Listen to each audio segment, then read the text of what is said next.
Selamat siang adik-adik. Selamat siang Ibu Leda. Perkenalkan, nama lengkap saya Maria Stephanie Beria. Adik-adik bisa panggil saya Bidan Eva. Oke, baik. Tujuan dari adik-adik datang ke sini untuk melakukan apa ya? Tujuan kami datang ke sini untuk melakukan konseling tentang HIV/AIDS. Oke. Apakah adik-adik sudah mengerti tentang apa itu penyakit HIV/AIDS? Belum. Tidak.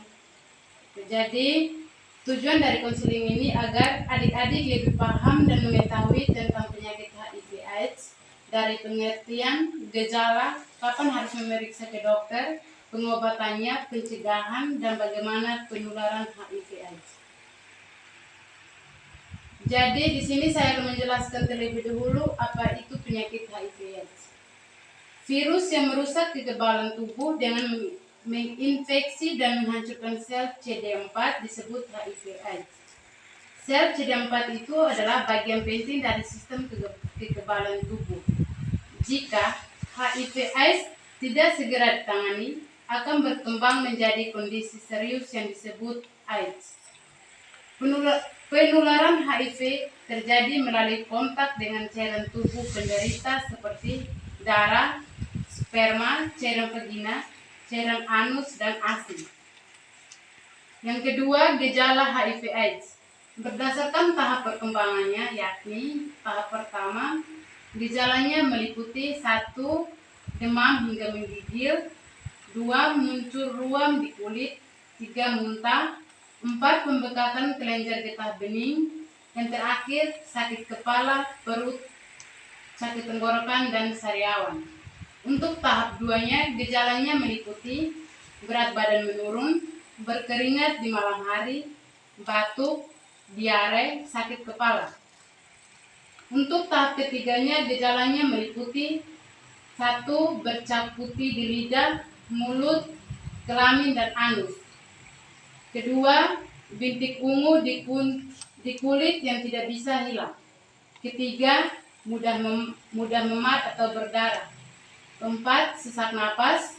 5. Gangguan saraf seperti sulit berkontraksi atau kebingungan. 6. Diare kronis. 7. Infeksi jamur di kulit, tenggorokan, dan vagina. Dan yang terakhir, demam yang berlangsung lebih dari 10 hari. Jadi adik-adik, ketika mengalami gejala ini, kapan harus ke dokter?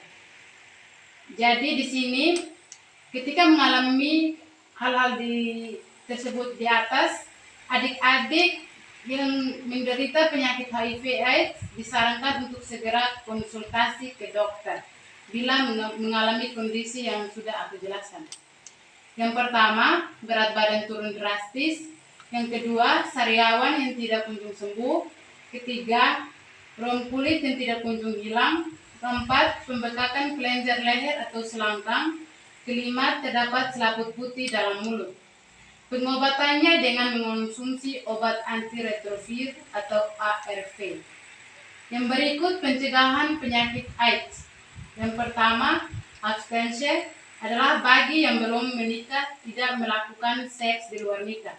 Yang kedua, B4 adalah bersikaplah saling setia kepada satu pasangan seks, hindari gonta-ganti pasangan. Yang ketiga, kondom. Kondom digunakan yang baru tiap berhubungan seks, baik melalui vagina maupun melalui dubur. Keempat, drug now. Menghindari penggunaan narkoba, terutama melalui jarum suntik. Yang terakhir, education.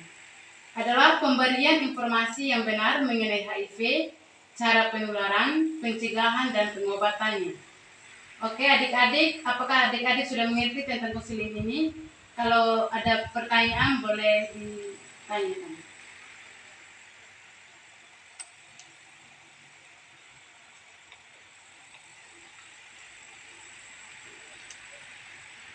Jadi saya akan bertanya, bagaimana penularan HIV/AIDS terjadi? Oke, baik adik-adik, saya akan menjelaskan cara penyakit HIV/AIDS.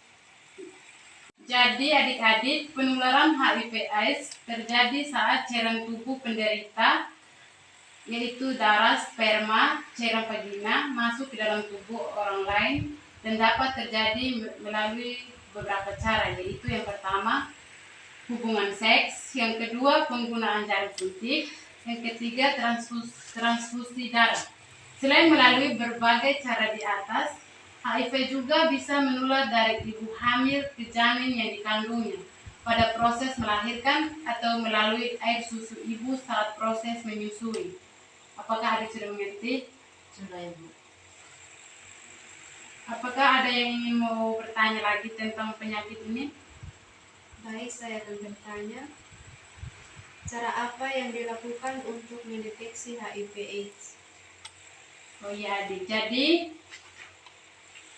cara yang dilakukan untuk mendeteksi penyakit HIV/AIDS melalui 3 cara, yaitu yang pertama dengan melakukan tes antibodi, yang kedua dengan melakukan tes kombinasi antigen atau antibodi, yang ketiga tes asam nukleat. Apakah adik sudah mengerti? Baik, terima kasih, Ibu. Jadi konselingnya sudah selesai. Mungkin ada yang ingin ditanyakan, adik bisa langsung ke sini dan melakukan konsultasi dengan saya. Selamat sore. Selamat sore, Ibu.